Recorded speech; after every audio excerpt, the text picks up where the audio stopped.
চলুন সত্যযুগের এক নারীর কাহিনী বলি।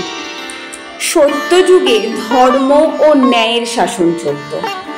এই যুগে সত্য, সততা ও ভক্তির সবচেয়ে বেশি মূল্য ছিল।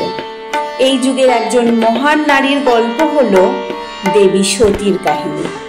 দেবী সতী ছিলেন প্রজাপতি দক্ষের কন্যা এবং মহাদেব শিবের স্ত্রী। তিনি ছিলেন ভক্তি, প্রেম ও আত্মসমর্পণের প্রতীক।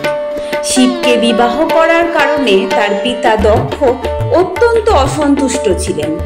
একদিন দক্ষ বিশাল এক যজ্ঞের আয়োজন করেন, কিন্তু তিনি শিবকে আমন্ত্রণ জানাননি।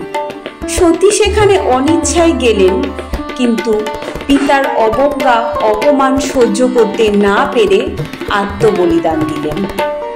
সতীর এই আত্মত্যাগ ছিল স্বামী ভক্তি ও আত্মসম্মানের এক অনন্য উদাহরণ।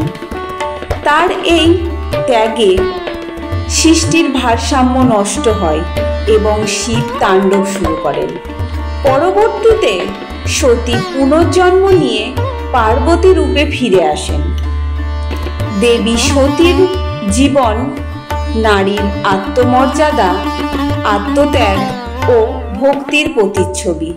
সত্যযুগে তিনি নারী শক্তির এক অনন্য নিদর্শন ছিলেন। সনাতন ধর্মের পুরাণ ভিত্তিক আরও বিভিন্ন ছোট ছোট গল্প শুনতে আমার চ্যানেলটি সাবস্ক্রাইব করুন।